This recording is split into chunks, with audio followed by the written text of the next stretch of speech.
Hello, everyone, and welcome to Hit and Hustle from IrishSportsDaily.com. I am your host, Greg Flammang, and with me, as always, is Jamie Uyeyama, Mr. Jamie University. It is Tuesday, October 15th, and unfortunately, we have another injury to talk about. Starting Notre Dame corner Ben Morrison has been ruled out for the rest of the season because of a hip injury. He's going to have surgery on that soon. So that's obviously big news that we need to talk about for the Notre Dame defense. Who's stepping in? I think everyone knows that it's going to be Leonard Moore. But our thoughts on that are going to be a big part of this show. How Notre Dame can kind of adjust, what it means for the season. Does it change our season projections? What we've seen about Notre Dame in the last few games that we can project forward. Talk a little bit about Georgia Tech and some recruiting. Notre Dame picked up a quarterback, surprisingly, in Blake Bear. So we'll talk about him as well. So thank you, everyone, for tuning in. If you like what you hear today, please hit the like button. Please hit subscribe. Please hit the notification bell soon, whenever it is. We are going live. Links to the podcast are in the description below. And as always, the show is brought to you by ESQ Clothing. With holiday season approaching fast, ESQ has got you covered for all your parties and gifting. Founded by Notre Dame alum Ge Wang, you've seen ESQ on all your favorite Notre Dame players and coaches. With over a decade of making the best custom clothing available, ESQ will help you look and feel your best. From a perfect fitting suit or sport coat, shirt, or bomber jacket, or the perfect tuxedo for galas and holiday events, check out Ge's amazing work at esqclothing.com. Book an appointment to upgrade your wardrobe today. Mention ISD and get 10% off your entire purchase. Give yourself and your loved ones the gift of style. One thing we're not going to do, Jamie, is we're not going to say next man up, because former Cincinnati Reds baseball player Chris Sabo does not like the next man up saying. It's just a saying, you know. It's obviously a big loss for Notre Dame. Jamie, I'm kind of tickled by the people who are. Ben Morrison was not playing very well. He was off his game or whatever. On the season, they were 12 of 27 throwing against him for 125 yards and no touchdowns. You're talking about 5 yards per attempt for a starting corner on the boundary. To the extent that he was having a subpar season for him, that's not what we're going to be talking about in this space. This is a very, very good football player. And just, I tweeted this out. Obviously, it's bad for Ben Morrison, right? You feel for the player. He's a captain. No one wants to get hurt. This one is especially bad for fans because I've been a big proponent of, like, the best part about college football, at least one of the best parts about college football, is that freshman who comes in and he's like the goods immediately. And I think that that's what Ben Morrison was. You talked about him when you saw him in camp in 2022. Early in camp, you said he's a player. And then everyone saw him against Ohio State. And he's like, that's what it looks like at corner. And I think he was that guy. And it's rare. It can be rare in college football today that this sort of it gets seen through, right? Like, I think Alabama had a guy like this in Caleb Downs, and then he went off to Ohio State. Like, nothing like this is ever promised in college football now. And so I think for fans, it's like, hey, we get this treat of this great player for X amount of time that he's in the program. And then when it ends early, like it seems like it has, that's a bummer. Like, it's the worst part of it. So that's kind of how I feel about it, much more so than like the actual effect on the football team. It's just like, you want to see guys like Ben Morrison come through the program and excel, and then it ends early like this. I think that's the hardest part for me when I think about this. Where are you at with it?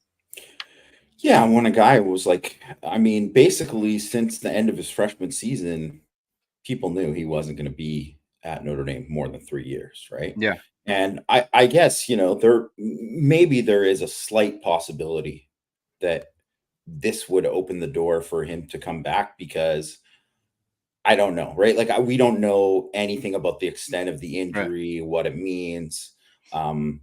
Which is also too why, like, any kind of like speculation in terms of like whose fault this is or whatever, it's like come on, like, it's just like, first of all, show me a person who's here who's like an expert on hip injuries, and then and then the exact thing that happened and whatever. It's just there's too many factors that people don't know to make comments on it. Um, but I mean, there are things that go into being a guy who's a first round pick, right? I mean, he should be a first round pick, but um, if he can't run, like if he can't test, like that is it's very much like the NFL. Like if you don't run a 40 as a corner, and they don't have that, that is benchmarks are important. That kind of thing, they will, you will not be a first round pick probably because of that. So, so that, maybe that influences something with him. I doubt it, but maybe that does. But yeah, I feel the same way in terms of him. No one wants to see a great player, and let's be honest, the guy was just a fantastic player. He's a fantastic player. I think people take for granted all of the great players for Notre Dame, really, because these guys, like, it's so small, the window, right? Like, if you think about even like a guy like Kyron Williams, you get 2 years of him. You really only get 2 years because he redshirted that year, right? And that is something that that like just it's hard because you're just like every time Notre Dame fans, you probably watch Kyron Williams, you're like, oh man, like Kyron Williams, like wouldn't it be great to have him for longer? But that's just the reality of guys. Like even for someone who didn't go as a high pick, he obviously proved like he was ready for the NFL. Yeah. And it's just tough to see someone not go out on their own terms in terms of their college career, and also too because as much as you think about like, well, individual stuff like, oh, where's he going to get picked and what's his future hold and all this kind of stuff too. I mean, the guy went against Louisville. He left. Like, rarely do you see someone go to the locker room and then come back to the game, and then you're like, oh, they're still playing. So I think we can assume it was probably something to do with his hip that he went in. Yeah, for sure. And he came back and finished the game. Like the guy obviously wants to be out there and be out there for his teammates, or else he wouldn't have been playing. That come back against Louisville, wouldn't have played in the Stanford game. All of that. So it sucks for a guy to have, his career, his college career shortened like that. And you just hope that, long term, it's not something that's going to impact him, because obviously he's a guy who could have a very long, very successful career in the NFL. Yeah. Welcome, Nathan Stanton, joining from Westminster, right next door, my neighbor. Thank you, Nathan, for being here today. I think that we'd kind of heard that he was dealing with something pre-Louisville, right? So he carried something into that game.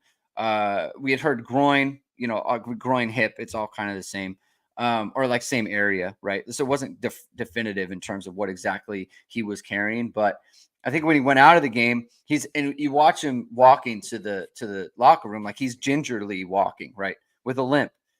And then he's out a couple series, and then he comes running back out of the thing. So it's like he got a shot, right? Like that's clearly what happened, right? Like no one limps to the locker room and then they just come running out of the tunnel, ready to go back in the game, right? And then later on, he makes the big hit on the corner blitz that almost led to a touchdown and sealed the game, right? So he was playing through something, whatever it might be. If he's got to have surgery on this thing, I think what ultimately happened is whatever it was, they just determined it was no longer tenable for him to continue, right? And that's just unfortunately the way it is when you have an injury like that. You try to play through it. If it needs surgery, like just speculating, this it sounds like either like some sort of rotator cuff with the hip. The last time I heard about this was when a hockey goalie, actually, Jamie, or with the labrum, like the shoulder and the hip are kind of the same in terms of the joint and the socket and everything. And like, if you have a hip problem as a corner, it's so not important. Good. It's like the worst thing. Like, honestly, it's almost, it's almost as bad as like your hamstring or something, right? Like you Yeah. just can't have a hip problem there. And so look, the decision was made, and so he's out for the rest of the season, which is unfortunate for Notre Dame. I got a lot of questions yesterday about Jaden Mickey, and this is from Mac G. Is Jaden Mickey a return a possibility? Probably not. Just once you're away from the team and you're done, like that's usually it. The other part is people were taking shots at Jaden Mickey like on Twitter yesterday. And I think honestly, this injury just kind of reinforces why he said, I'm going to step away, because he's not next in line. Leonard Moore is next in Leonard line. Moore would have started over him. Yes. We're fairly positive.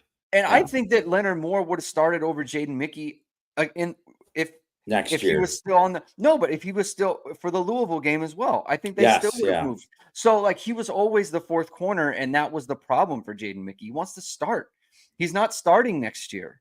He's not. It's going to be Leonard Moore or it's going to be Christian Gray. It's going to be both of those guys. And so that's why he wanted to move on. So like to me, it doesn't change anything. It changes something if one of those guys were now if they were to lose a corner now, yes, then he would be playing every snap, right? But he can't count on that. He's not going to count on, Ben Morrison going out or Christian Gray going out or Leonard Moore going out. He can't count on that. So that's where it is.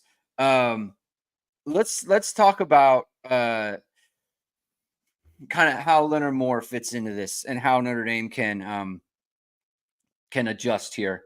I've noted a bunch since he was inserted into the lineup, even before the Louisville game. Like he has played very, very well. One thing I've noticed is like when you watch, you get all 22 tape, which you've been fortunate to get this year, is you see even the plays that don't show up on television, right? Yeah. And just his coverage. And I've been watching him a lot just because there's been a lot of, talk about him. And the one thing that I've noticed is there's never been a play where I thought, ooh, like Leonard Moore, he kind of just got cooked right there. Yeah. That doesn't show up. He's always kind of fundamentally doing the right thing. He's always where he's supposed to be. He's always in the hip of the receiver. He's always in phase. His footwork is good. He's the type of guy where it's like we've seen some freshmen play that shouldn't be playing, right? Like Houston Griffith comes to mind, where it's just like he was out there, but man, maybe he shouldn't be out there especially when he was playing nickel. Leonard Moore's not that. Now, the touchdown he gave up against Louisville, A, it's good coverage. B, it's a great catch. It's a great catch. C, great throw. Ben Morrison hasn't really given that up, right? So it's like that's kind of what you're losing is like you have a guy where Leonard Moore is in great position, great coverage, great everything. It's a great catch, great throw, all that stuff. But like there is I also think there's a difference between Leonard Moore was stuck into a game that Louisville didn't know. Louisville thought that Christian Gray would be out there, and it's not the boundary. Now teams know Ben Morrison's not out there. Maybe the boundary's open a little bit more than it would be previous. Kind of curious as to where you're at with that, how you think Notre Dame can adjust. How much do you think this matters to the overall picture of Notre Dame's defense? Yeah, well, I mean, the other thing is that, I mean, I would expect Gray to stay at the field, but he certainly could move to the boundary too. He could. They could do that as well. Like that is something that's on the table. So depending on what they think, but I would think just based on like the fact that Gray just had the shoulder, contusion or whatever, that they're probably going to want to keep him to the field because you got to tackle a lot more at the boundary, right? Teams run to the boundary more. They leave that corner unblocked a lot. So I think what you're going to see is, I mean, I would be surprised if Leonard Moore doesn't play well. Like I think he will play well. Mm-hmm. But I also think he's going to get tested way more than Ben Morrison was, like basically the whole season. And I think that, I mean, perfect example is Stanford was like, hey, we're not even going to put Ioman, or like when we're throwing it to him, we're going to put him on the field. Right. Like they specifically moved him there to get him more things. He's a boundary guy, right? Like he's been a boundary guy, and they move him around a lot, but he's definitely mostly a boundary guy. Like when he was cooking Travis Hunter, that was on the boundary, you know. So I think that now more it's just they're just going to be like fresh meat. They're going to throw at him all the time, right? And they're going to run there and they're going to not block them and say, hey, make the tackle. Like that is going to happen because that's just what you do, right? Like that's what you do. You're going to test a freshman who's out there. So I think that's basically what we're going to see here, likely in this game against Georgia Tech, and then and pretty much the rest of the way until it becomes a thing where it's like, oh, we got to stop throwing at them, right? Like, and not to say that they won't throw it to the field or anything like that, or do that, but it's just like they will take more shots there. It's just obvious, right? The teams that have it. I mean, I would say though there aren't really out of the remaining teams, the only ones with like those kind of like big boundary guys are USC is pretty much it. Yeah, this was going to be my next question. Is like, or my next kind of question comment is like the schedule broke that this happened after Louisville. Like, is he going to see someone better than LaCorey Brooks at Ja'Cory Brooks? Yeah, Ja'Cory Brooks. Yeah, at Louisville. Like, I don't know that he will. Probably like not. Deuce Robinson is tough. Like he's a good football player, and they like to throw him the ball at the boundary for USC. I mean, that's further down the line. I mean, my impression of Georgia Tech's receivers is they are smaller and or like they're kind of more of like a slot team. That's kind of my impression is watching them. Now obviously Army and Navy. Navy's throwing the ball better, but that's not like a matchup problem. That's a scheme issue. Yeah, it's a scheme thing. So I feel like in terms of and I tweeted this out too. Like ironically, Leonard Moore actually the biggest test would have been against Louisville, and he actually played in that game. So it is fortunate that like A.O. Manor, right? Like Ben Morrison got through that game. And that would have been a very difficult matchup for Leonard Moore. They definitely would have gone after him a lot more than they did. So that Notre Dame does catch a break in that sense, in that the fact that they don't have as many teams, that are really going to test. Oh well, it looks like Greg got cut off there. So, but yeah, just to build on what Greg was saying. Yeah, there aren't many teams out there that have that that ideal big body boundary. There you go. You're back. But just I'll just just carrying on what we were saying. There aren't many teams out there that have those big body boundary guys that that we've seen Notre Dame have to go against in many other years. Really, the biggest guys that they're going to have to face and the most.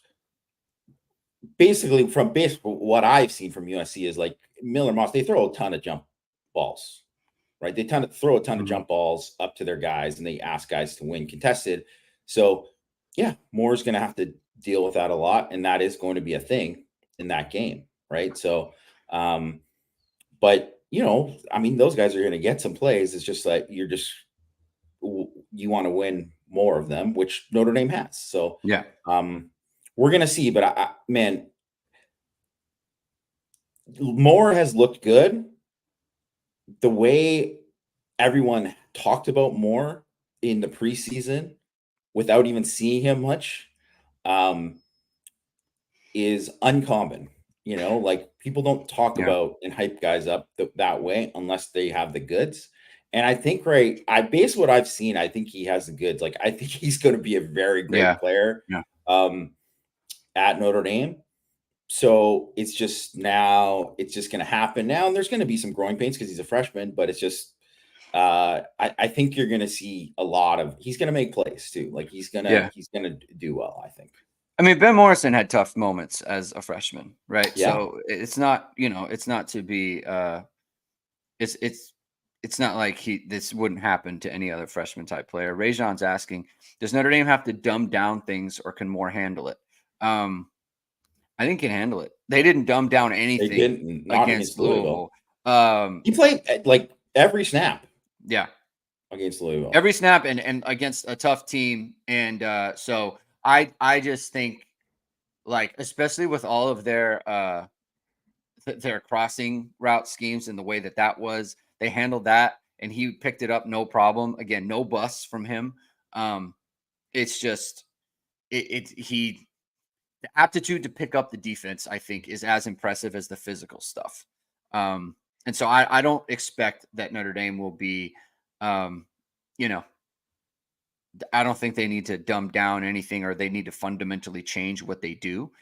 It's just like, there's the teams might be a little bit more like, hey, like let's open up the boundary a little bit more than we normally would because we don't have Ben Morrison over there, right? And what does that mean, right? What does that mean for teams and how they attack Notre Dame? I will say, it's possible that Notre Dame gains a little bit more if he's on the boundary from a tackling perspective, right? Ben Morrison did have that shoulder injury, so he wasn't. I mean, it's not like he shied away from contact. I don't think that's true. But Leonard Moore does have a little bit more size, right? And he's shown an aptitude to stick his head in there. He's been very physical this year, so look, there's a small positive there to be gained, maybe for Notre Dame, or an aspect of the defense that might get a little bit better. But obviously, losing someone like Ben Morrison is on the main not the great situation. Let's see. Chris Wall says, any concerns for playing against Army and Navy? There's so much to process when playing those offenses. I was wondering, Jamie, how much they might need all of their secondary in those games. Because we saw against Northern Illinois, they didn't have 4 DBs out there all the time. They were in a 4-4, and they often had 2 safeties plus a corner. And so that corner can either be Leonard Moore and or Christian Gray. I'm curious if you feel like Notre Dame could do something like that against those teams. I haven't seen them schematically, right? I think Navy's a little bit different. I think Army's a little bit different than they have been. But what do you think about that in terms of the service academies coming up? Obviously, Ben Morrison's played twice against them. I think it's always hard for anyone who hasn't played against them, because even if no matter what you see it in practice, whatever, the speed at which they execute is so much faster than what you're going to get during the week in practice. So there's an adjustment there. But if you've seen it before, like in previous years, that makes it a lot easier, right? That makes it a lot easier.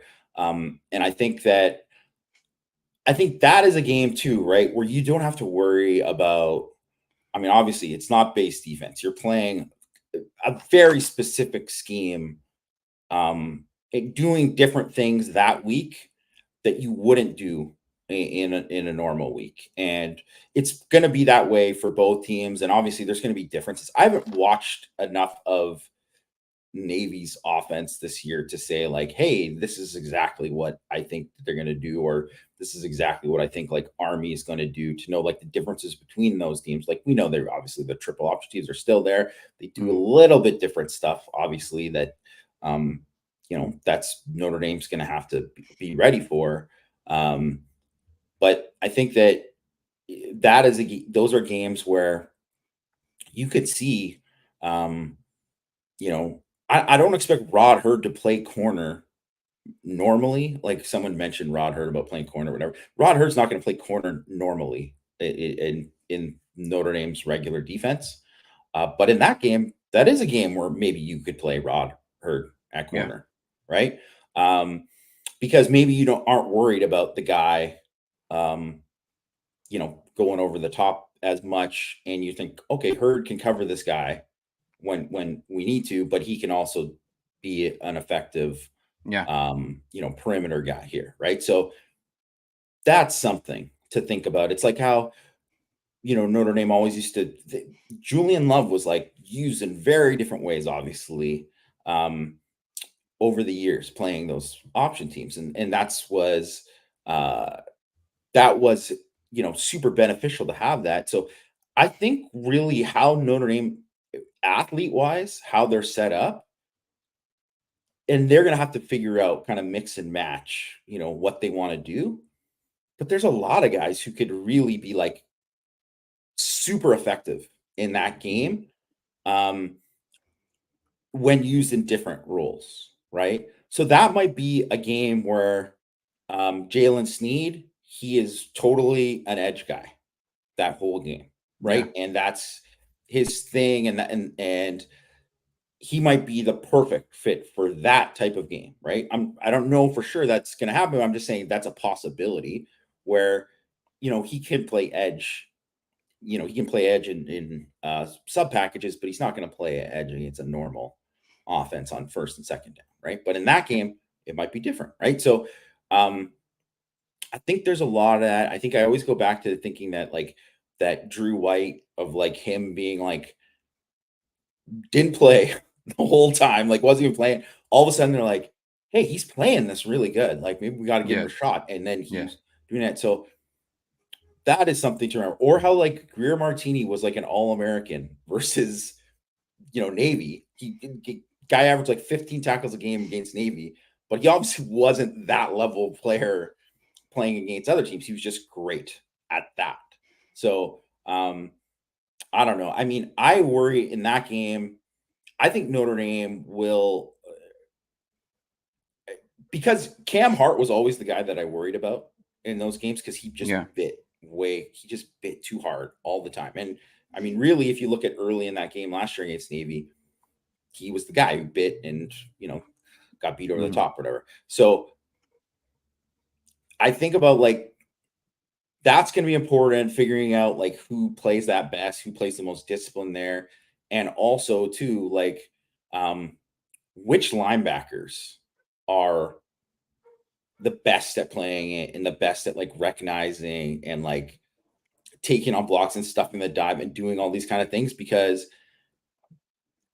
I mean it's obviously someone mentioned Osbury, he might be critical but he might not even play like if he Right. if he doesn't see it right, if he can't play fast, he seems like an ideal athlete to play in that thing, but he might not be at inside linebacker in that game. It just depends. Yeah. Although maybe you would say Osbury's the guy we want to play at safety this game or something, right? Like they could do a bunch of different things, but that's the whole thing against playing Navy and Army is that you have to figure out what's best and what's going to work best in those games. And I think even though Notre Dame is down, some key players on defense, I think they still have enough versatility to kind of mix and match and figure out a good solution there. Xavier Watt's still back there as well. Yes, I I've been expect Xavier Watts to have a great game. I've been reading he's a pretty good football player. Yeah. Someone asked about Haynes King in this game coming up for Georgia Tech. Their coach said that he's day to day right shoulder injury, Jamie. That day to day with your quarterback is not what you want. No. And so I don't look. I don't want to be too definitive because I'm not plugged into their to their team, but based on the how last game went, they weren't trying to throw him, they weren't trying to run him. They pulled him from the game. You're talking about arms hanging, and now we're hearing day to day, which tells me like they're not practicing. To me, he's not going to practice this week. It just that's what it sounds like, and so that's a pretty big. I mean, obviously, that's a much bigger loss for them than like Ben Morrison is for Notre Dame, right? So that's just something we're going to have to keep an eye on throughout the week. I mean, it would just be they don't have Steve Angeli waiting back there, to come in. And like it's his running threat is a major part of what makes their team good. So that's what that is. How do you getting past the kind of the Morrison conversation there, Jamie? Obviously we saw a lot more from Notre Dame offensively in this game. How much of this do you think is, because a lot of that came in the RPO game, right? Which was great to see. it seemed to be opponent specific. Now RPOs, as we know, don't need to be opponent specific, but it kind of was. We haven't seen the volume of RPOs that run against any other team that we saw last week.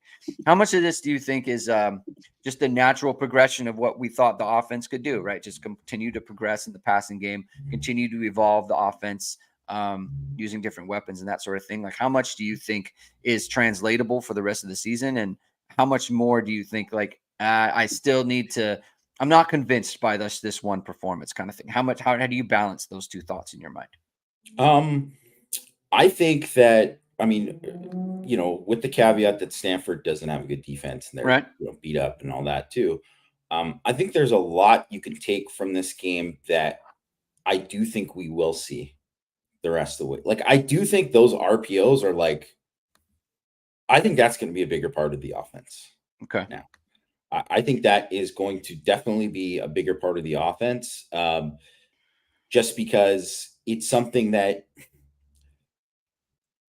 yes, it was a bit opponent specific, but you're also playing another team in Georgia Tech that plays very similarly, like just in terms of like adding numbers into the box and like, stop the run first, right? Like, that is Georgia Tech.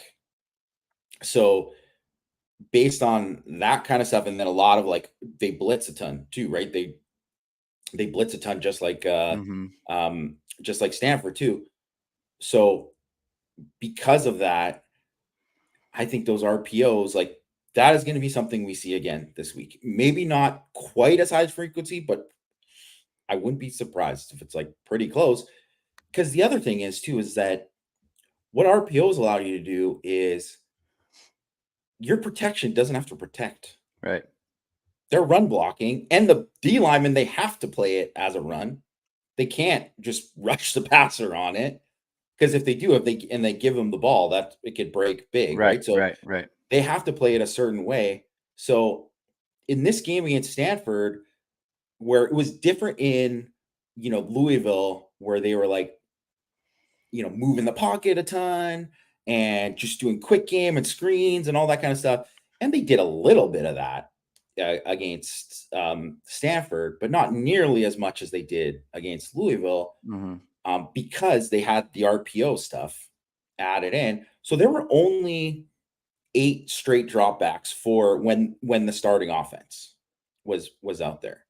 So, and basically like a lot of, and some of that came late, where when they ran like well, no, I guess those were play action, like the post corner to KK Smith and all that, right? But like Yeah.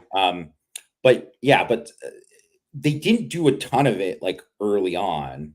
They did a couple on the first drive, but not really like that much. And so he went 7 for 8 on RPOs. They threw 3 touchdowns in the game. You know, for 7 for 8 for 75 yards on those ones that were just straight RPOs, right? And Yeah. all 3 of his passing touchdowns came on it. And I know part of his opponent specific, but other than the one throw that, the Coogan play, which, probably shouldn't have pulled it or shouldn't have thrown it, right? He did a fantastic job on those. Like, he was accurate, he was making good decisions, he was making the right decisions. And I just don't know why you wouldn't lean into that after it. It very much reminded me of 2021, when all of a sudden they were like, hey, Jack Cohn, we're going to do this. And then Yeah. it just became like a huge weapon for the offense. And the other thing is too, is that, not that Georgia Tech is a great pass rush, they don't, but what it does is it slows the rush down. It forces that rush. It's like they can't pin their ears back.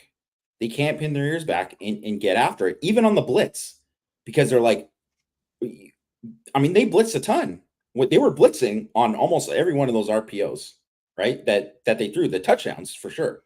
And yet you look at it and you're like, well, these guys stop for a second, because they're like, well, they have to respect the give. They feel the I'm in no man's land shoot, Yes. right? Like they feel it. Every DB is like, you're coming, and then he pulls it and he's looking above you. And it's like, oh, I'm never getting there, but I'm also not able to cover this. Like, it's very natural to have that, like, like I'm in no man's land, and it makes DBs very nervous. So Yeah. And it stresses linebackers, it stresses yeah, safeties, and teams that have, especially the teams that have bad safety play, which I think, Georgia Tech has bad safety play too. RPOs. mm-hmm. There, it's right there for you. It's a weapon. Use it.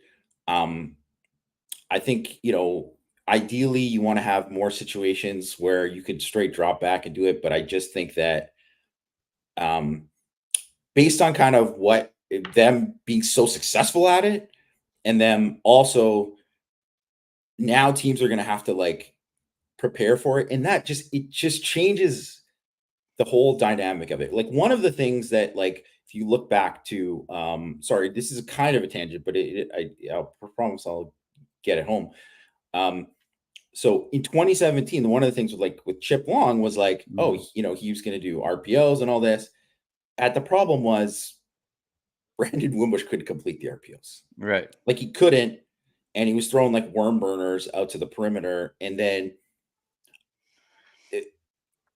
that at the beginning of the year was like that forced like basically like those space backers, the guy who was like splitting the distance, whether that's a safety, a nickel, or a linebacker, that forced that guy to not be up in the box, right? It had to take him out of the box because he had to respect it.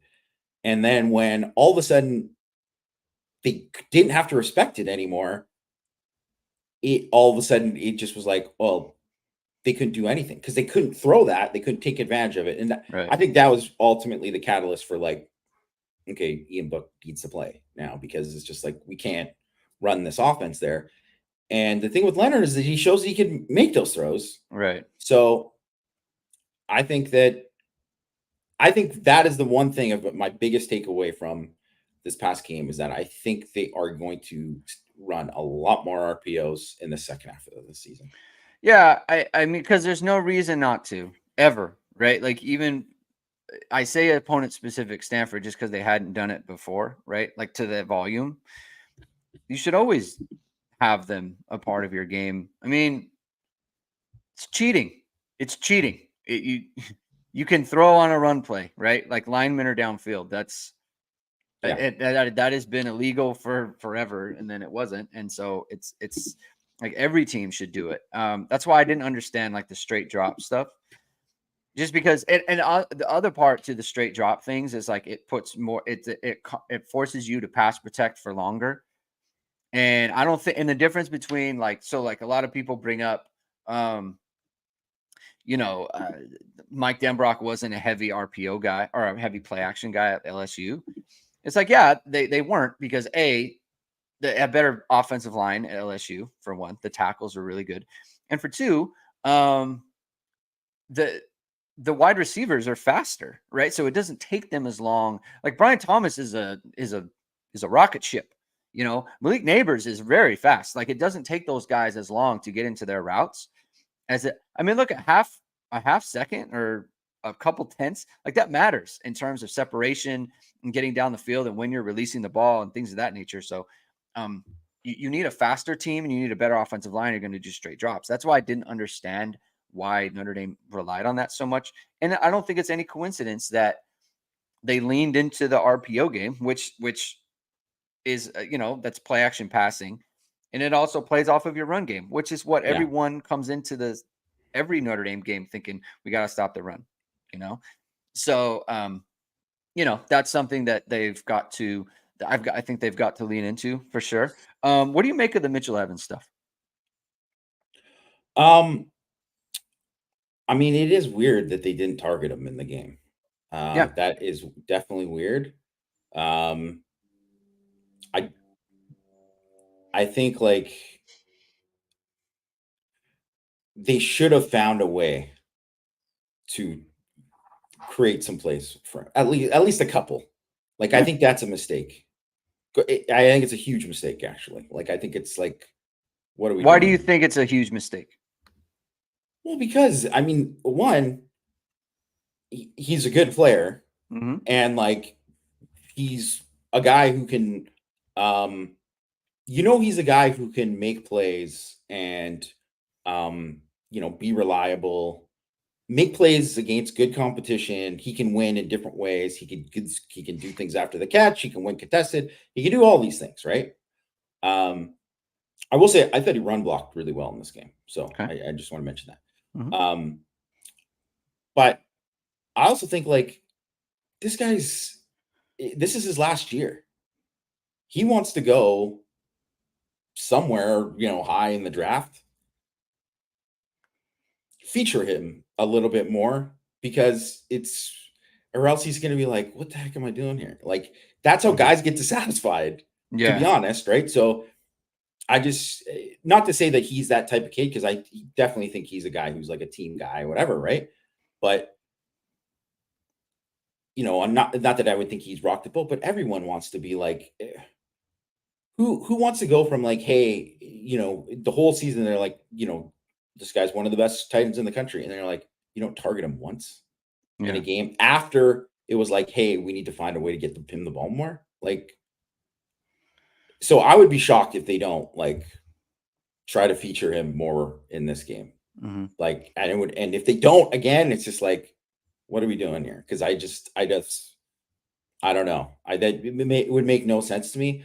I will say partly some of the stuff though, in terms of like, because if you think about like all the passing attempts and stuff too, well, when you're running RPOs and stuff, he's not going into a route Right. Yeah. Yeah. a Yeah. lot of the Yeah. time. So that is part of it. He ran less routes in this game. And then also too, they did more just regular play action too. Like it was their highest, which I think PFF counts the RPOs in terms of their play action, but it was their highest play action rate of the season by far. Mm-hmm. So I think that had a lot to do with it. But still, even on some of those play actions, like leak him out, do some other things, like get him to run a dig, like run a boot, and then like get this guy the football, Yeah. get him the football, give him an opportunity, because frankly, you just aren't seeing. I am glad that it was nice for the receivers. Like, yeah, a lot of these guys got nice moments in the game. That's great, right? But I think most of those guys aren't as good as Mitchell Evans as a player or a receiver. So get to the guy because he's better than a lot of those guys. So I just really think that, and even like Bo Collins, which I mean, it's obvious Bo Collins' talent. Like you want to get him the football because Mm-hmm. of like makes a great play before the fumble on the screen, which was another RPO, right? Was an RPO hitch play. He catches the deep ball, right? Like all that kind of stuff. But drops they were a problem for him at Clemson, and they've remained a problem for him Yeah. through life. So it's like I don't know, like I mean, that's not a guy that I want to throw to on third down if I'm thinking about it, because I know they're going to probably keep throwing it to him, but it's just Yeah. like if I'm thinking about it, I'm like, I wish we called the play for Evans here. Like that's how Yeah. I think of it. Yeah. Rajon says there's only one ball.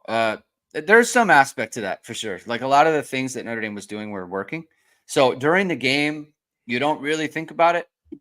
But afterwards, because he hasn't been a big factor in really any game this year. In the earlier games, you kind of understood he was on a pitch count, but against Louisville, not really, right? A little bit, but it wasn't like a big. They didn't try to get him down the field or anything. Obviously, not at all against Stanford. And so that's surprising. It's one of those things. I'm not really sure what to make of it. That's why I'm asking you in the manner that I did. Purdue really was the only game that Yeah, they were like, and obviously he was still on a pitch count then, but that was the game where they were like, hey, we need to convert these third downs. We're throwing yeah, to Mitch. Like yeah. that was kind of it. Um, And I don't know.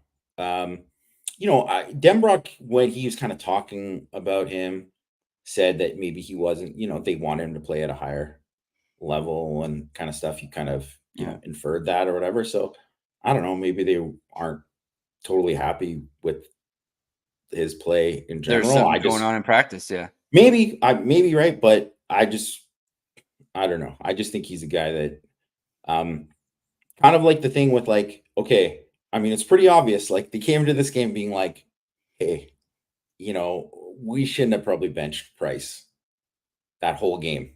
Mm-hmm. Even bench him for a series or Yeah. even a quarter Yeah. and then Yeah. bring him back, whatever, right?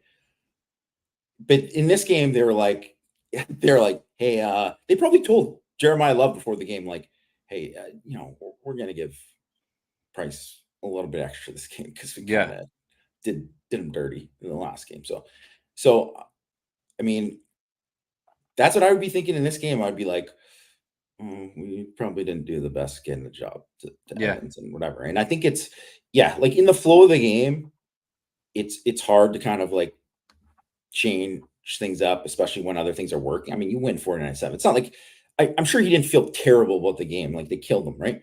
Right. But I just think that you know it can fester if it can fester if this week he doesn't. It's the same thing, right? So Right. Well, then it's like that's super weird, right? Like, look, yes, you have Notre Dame obviously feels good about their options, right? The non Mitchell Evans options. Um, but it's like at times last year, like he was the best option, right? oh, And he was the best option. yeah, Yeah. so it's like he was, and so you always kind of want to go with that best option, right? There's lots of media companies, Jamie. There's so many media companies out there. You want to go with the best one, and that's VSR Media, right? So that's what you want to do. You want to emphasize the best available to you. VSR Media, founded by Notre Dame football pregame host and Emmy award-winning anchor Vahid Sadrazadeh. VSR Media provides professional and cinematic video and photo. Whether you're looking for a collegiate or pro-level highlight reel, have a personal story to tell, or are aiming to diversify and grow your business, VSR Media specializes in short and long form video storytelling, social media management, and website design. VSR Media also captures professional headshots, senior, and sports photos. Contact them at vsrmediacompany.com. Mention Irish Sports Daily to receive 20% off your first project. Visit them online or give them a call at 574 800 9106.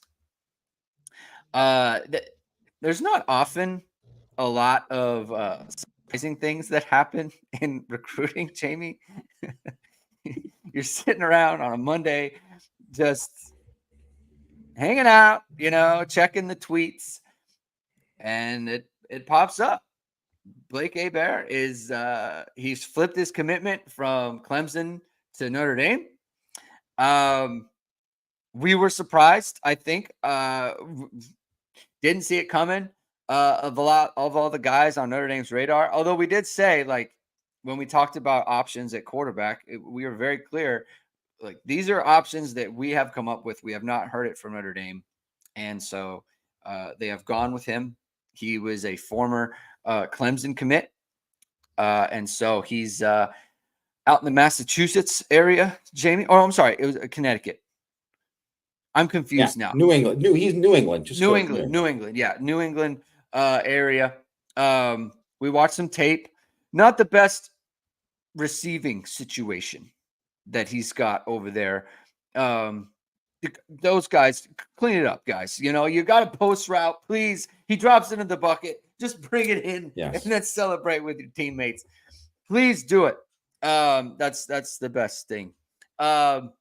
Jamie, what do you make of this? What do you make of the new commitment? I normally I would put up video, but Matt Freeman, the legend, the guy cut up every throw from his. I don't know. I mean, how this is physically possible.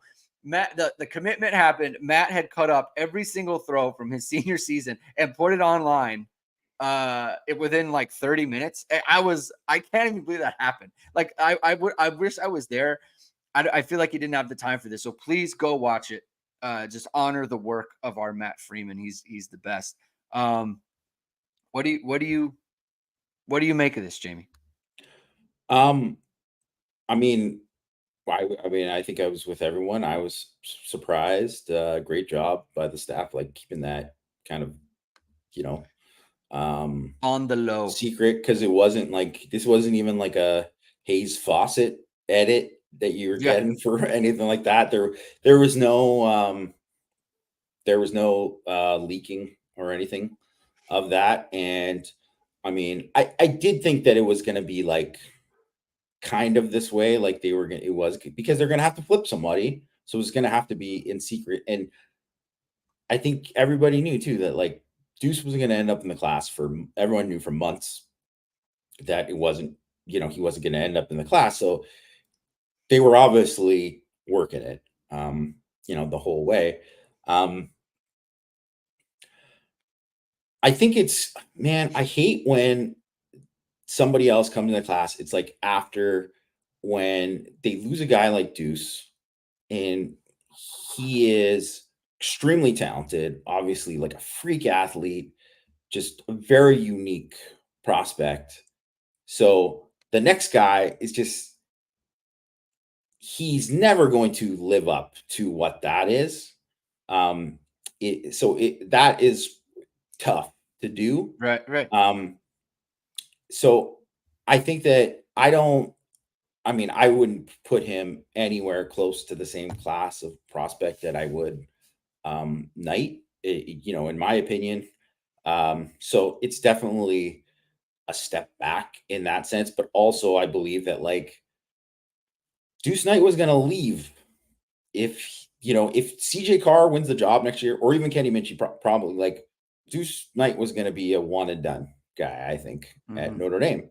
So I think that there's probably some strategy to Hebert, and this is kind of like transitioning to kind of what he is a prospect. Is he's got a lot of good traits as a prospect. Like he's got a good arm. You can see him like make the kind of throws that you want to see on film in terms of just arm talent. You want to see like him throw the deep ball well. He throws it well. I think he's a good athlete. He's not a great athlete, he's not a Leonard, he's not a Knight, whatever. He's not that kind of thing, but he's definitely, you can use him in the run game. I would say he's like, a Steve Angeli type of athlete, whatever, right? Like in that kind of mold. And he's a big kid. Like he's gonna walk in at college ready size already. Like I think he's around, listed at 215, but his coach said he's like around 220 right now. So, and the guy that I compared him to was Cam Rising. Big boy? Because he's like a thick, that kind of guy who's like, he can run, he can do some things, little bit inconsistent as a passer, but you can see him make throws and, put it into tight windows and do those kind of things, but maybe not like the most polished. And I think that's where I see like, with Hebert, I think that, and I want to point out that I believe it's Hebert because I'm thinking of like the old Anaheim Ducks goalie, Ge Wang, and that's what I believe. Hebert? Okay. I was thinking like because might be Hebert, like Bobby Hebert. Yeah, I was thinking Hebert. Like I don't know. We'll figure it out. We'll figure it out as we go along, right? But I think that he's going to need time to develop. This is just the greatest comment. Yeah. I mean, I don't plan on him sticking around for 8 years. Also remember that Cam Rising signed with Oklahoma. That is John Imperial. Congratulations. That is good stuff. So I think he's going to need time. Like he's not going to be someone who would be close to coming in and thinking like, I'm going to start or, play early, right? Like I think he's going to need time. I think he's going to take time to develop. He missed his junior season because he, broke his ankle. So he missed his entire junior season. That's a lot of reps missed. I think that he's someone that he was out of camp earlier before his senior season, and I don't think he did very well, and it wasn't the greatest. Um, there wasn't the greatest reviews of how he performed there. Yeah. But I also think that's part of that. I think is you're a product of man, this guy didn't play for he didn't he hasn't coming into a thing where he missed an entire year of football, so he's gonna come in there, and I don't know what it was like before that, throwing to that, and he is clearly too throwing to not good receivers, like you mentioned. They really struggle to catch the football, so he's going to be a big adjustment for him. But I think he has traits that you could see him develop into a guy to potentially be a starter somewhere down the line, but he's got to have the patience to kind of develop into that and then till they get to that point. And we'll see, but I have to imagine that this is the kind of thing that, I mean, all these guys want to play. Every single quarterback wants to play right away. They all want a clear path, whatever. But I have to think that one of the reasons that they targeted him specifically, and they flipped him from Clemson, right, is that they probably sold hey, you're going to come here, and the degree is obviously something that was going to be important to him. And also you're going to be here and we're going to develop you and build you up over time. A Miller Moss, Garrett Nussmeier type of thing, where that's the kind of thing that I don't believe he'll be a guy who's 1 year and out. I mean, maybe if he's just that out of his depth, he will, but I doubt it. I think he'll probably stick around and try to develop a la Steve Angeli.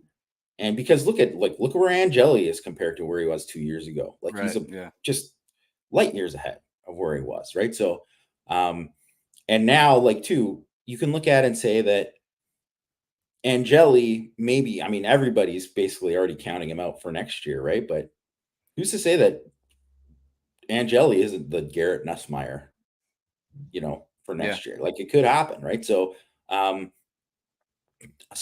view him as a long-term type of guy that hopefully is there and developing behind there, and then you see what happens with the quarterbacks in front of him. Yeah, obviously, Deuce, he's obviously Deuce, just much better prospect, right? The thing with Deuce is it's you want him in the class, it's get him on campus, right? But then when you think about it, it's well, how is this actually going to work out? Because it's there's CJ Carr there, there's Angeli, there's Minchie, there's Noah Grubbs, who's the 2026 quarterback. When is his window to play, right? And I think because he's no longer in the class, there is value to having someone who it's we don't have to have that conversation. He's going to stick around. I mean, I don't know that they would really take him if it was going to be one of these I'm going to be gone after a year or 2 years or whatever, right? They must have some feel for this. They can't have someone, they can't bring in a quarterback who they think is going to be one and done, like you said. So there's value to that in today's college football, right? So it's like you said, there's development there, there's traits there that Notre Dame has to see through, and obviously they're prepared to do that.